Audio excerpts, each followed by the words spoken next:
بسم اللہ الرحمن الرحیم۔ حضرات محترم، 18 ذی الحج قریب آ رہا ہے، تو اس حوالے سے ہمارے اہل سنت و جماعت کے اندر کچھ جو تفضیلی ٹائپ لوگ ہیں، وہ حضرت علی کرم اللہ وجہ کریم کے حوالے سے عید غدیر کے نام سے انہوں نے چند سالوں سے یہ معاملہ شروع کر دیا ہے، جبکہ یہ روافض کا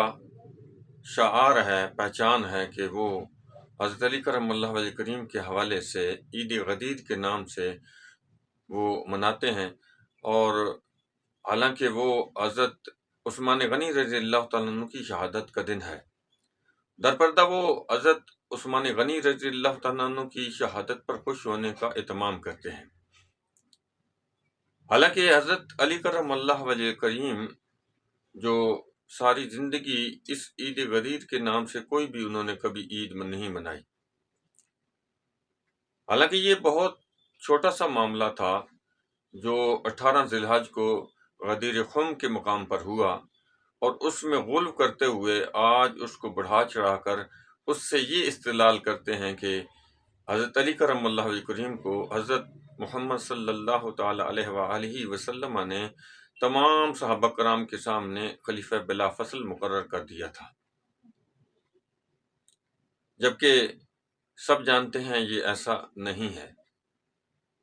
تو اہل سنت کے اندر یہ جو تفضیلی 18 ذی الحج کے عید غدیر کے نام سے اہتمام کرتے ہیں، تو کیا یہ جائز ہے یا ناجائز ہے؟ مفتی فضل صاحب نے پیچھے اسی حوالے سے ویڈیو لگائی، اور آپ نے آپ کو اہل سنت کا نام دے کر اور آپ نے آپ کو اہل سنت میں سے دکھا کر اور لبادہ اہل سنت کا پہن کر اس نے اس کو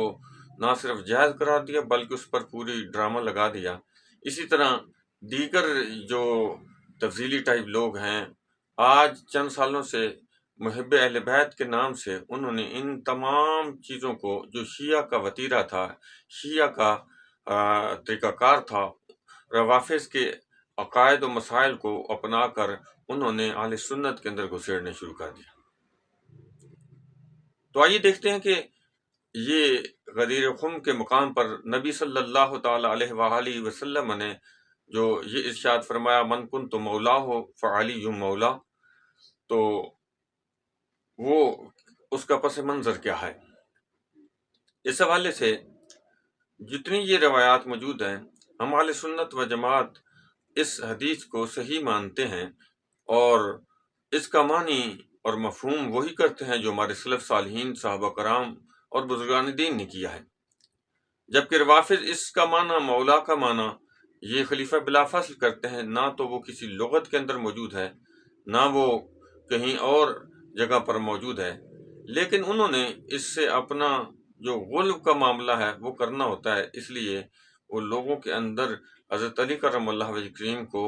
اس حدیث کے تحت وہ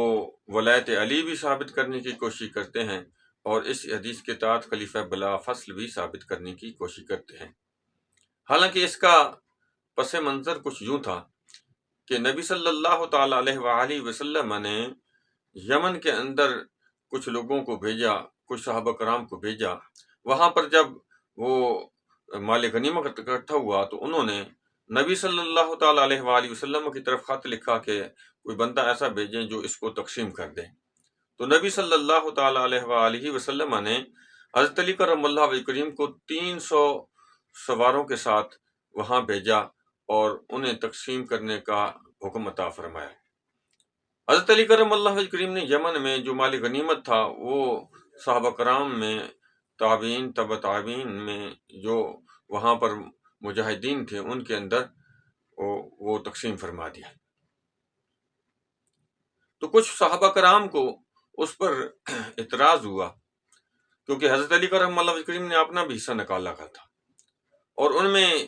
حضرت بریدہ رضی اللہ تعالیٰ عنہ جو تھے انہوں نے یہ اعتراض کیا تھا، اور نبی صلی اللہ تعالی علیہ وآلہ وسلم کے پاس اس بات کی شکایت لے کر آئے۔ جب نبی صلی اللہ تعالی علیہ وآلہ وسلم حجۃ الوداع کے موقع سے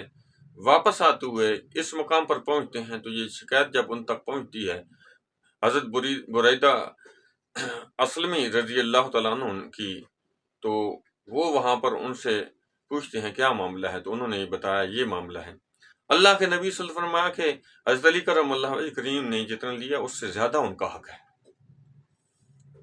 اور پھر ان کو فرمایا کہ من کنت مولا ہو فعلی مولا، تم جس کو مولا سمجھتے ہو، مجھے مولا سمجھتے ہو، تو پھر جس کا میں مولا ہوں علی اس کے مولا ہے۔ تو کیا تم اسے راضی نہیں ہو؟ تو انہوں نے کہا بالکل راضی ہوں، اور یہاں بات ختم ہو گئی۔ جبکہ آج کل جتنے یہ تبدیلی ٹائپ ہیں، خاص کر پنڈی والے جو ہیں، وہ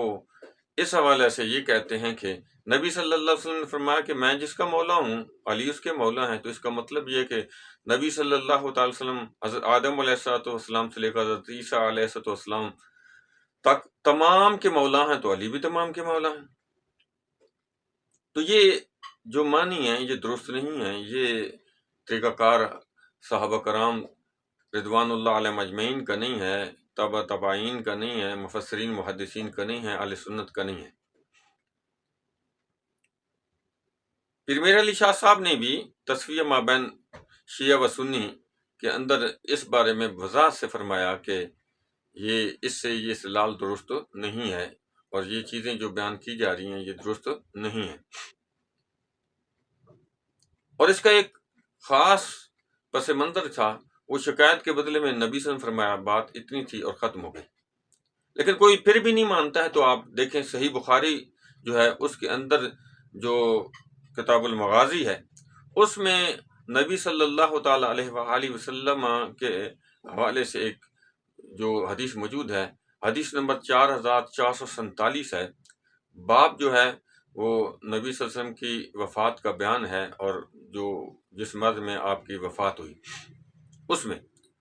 تو حضرت علی کرم اللہ وجہ کریم جو ہیں وہ نبی صلی اللہ تعالی علیہ وآلہ وسلم کی تیمارداری کے لیے آپ کے پاس حاضر ہوتے ہیں، رات وہیں گزارتے ہیں۔ تو جب آپ صبح آپ حضور صلی اللہ علیہ وسلم کے حجرے سے نکلتے ہیں تو کچھ صحابہ کرام کو پتہ چلتا ہے، خصوصاً عبداللہ بن عباس کچھ صحابہ کو بتاتے ہیں کہ حضرت علی کرم اللہ وجہ کریم رسول اللہ صلی اللہ علیہ وسلم کے حجرے سے باہر تشریف لائے ہیں، تو ان سے معلومات کرتے ہیں کہ حضور صلی اللہ علیہ وسلم کی صحت کیسی ہے، طبیعت کیسی ہے۔ تو ان صحابہ کرام نے پوچھا، اے ابو الحسن، جو آپ رضی اللہ عنہ کی حضرت علی کرم اللہ کی کنیت ہے،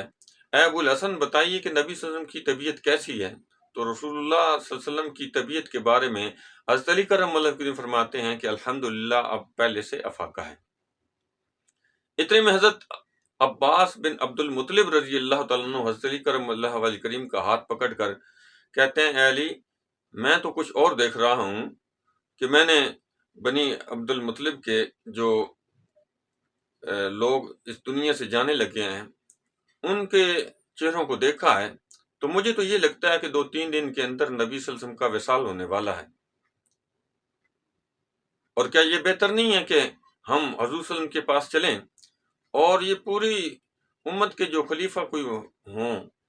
یہ کس کے سپرد کر جا رہے ہیں؟ تو اس حوالے سے ہم پوچھ لیتے ہیں کہ نبی صلی اللہ علیہ وسلم آپ ہمیں بتا دیں کہ آپ کے بعد کون خلیفہ ہوگا، اور پھر ان کے بارے میں کوئی وصیتیں فرما دیں۔ تو حضرت علی کرم اللہ وجہ کریم فرماتے ہیں کہ چچا میں تو نہیں جاؤں گا، اس لیے کہ اس وقت انہوں نے اگر اس بات کا کوئی انکار کر دیا اور ہمارا معاملہ دور کر دیا تو پھر بعد میں امت ہمیں کبھی بھی اس مسئلے میں خلیفہ نہیں مقرر کرے گی، خلافت نہیں دے گی، تو لہٰذا میں تو نہیں جاؤں گا۔ تو اس سے یہ بات سمجھ آتی ہے کہ اگر چند دن پہلے 18 ذی الحج کو نبی صلی اللہ تعالیٰ علیہ وآلہ وسلم نے حضرت علی کرم اللہ وجہ کریم کو خلیفہ بلا فصل مقرر کر دیا تھا، اور من کنت مولا فعلی مولا کا معنی یہ ہے جو آج روافض اور تفضیلی کرتے ہیں، تو پھر بتائیے کہ یہ صحیح بخاری میں سند صحیح کے ساتھ جو حدیث موجود ہے، حضرت عباس رضی اللہ تعالیٰ عنہ جو ہیں وہ خلافت کا وہاں کیوں پوچھنے جا رہے ہیں، خلیفہ کا بارے میں کیوں پوچھنے جا رہے ہیں؟ حضرت علی کرم اللہ وجہ کریم وہ پوچھنے سے انکار کیوں کر رہے ہیں؟ وہ یہ کہتے کہ آپ کو نہیں پتہ کہ سارے صحابہ کرام کے سامنے جو وہ آپ صلی اللہ علیہ وسلم نے مجھے خلیفہ بلا فصل مقرر کر دیا تھا۔ تو لہٰذا یہ روافض کا شعار ہے، اور جس کا شعار ہوتا ہے نبی صلی اللہ علیہ وسلم کا فرمان واضح موجود ہے، جو کوئی کسی کا شعار اپناتا ہے کل اسی میں سے اٹھایا جائے گا۔ اگر کوئی اہل سنت و جماعت روافظ کے شعار کو، ان کے جھوٹ کے پلندوں کو، ان کے طریقہ کار کو، ان کے عقیدوں کو لے کر چلتا ہے تو کیا اہل سنت و جماعت میں سے اٹھایا جائے گا؟ یقیناً وہ انہی میں سے اٹھایا جائے گا۔ آپ اندازہ لگائیں، اگر خلافت کا اعلان کرنا ہوتا تو اللہ کے نبی صلی اللہ علیہ وسلم اس وقت کرتے جب حج کے موقع پر تمام لوگ جو بڑا اجتماع تھا وہاں کرتے، جبکہ اس میں اکثریت جو ہے چلی گئی تھی غدیر خم کے مقام پر، تو تھوڑے سے صحابہ کرام تھے جن کو یہ کہتے ہیں 100 لاکھ وہاں پر موجود تھے۔ تو ثابت کریں کہاں 100 لاکھ تھے، وہ تو حج کے موقع پر سارے تھے، اور وہاں سے چلے گئے، اور یہاں جب مدینہ کے قریب پہنچے ہیں تو وہاں پر جب یہ مسئلہ ہوا تو اس شکایت کے بدلے میں فرمایا یہ پس منظر تھا اور اس کو آج کیا بنا دی گیا ہے۔ تو اس لیے جو ان کا شعار ہے وہ انہی کو رہنے دیے جائے، اور اس کو اپنے اوپر تھوپ کر آپ پھر کہتے ہیں کہ ہمیں کیوں شیعہ کہتے ہیں، رافضی کہتے ہیں۔ شعار ان کا اپنائیں گے، شعار اگر ہندوؤں والا رکھیں گے، شعار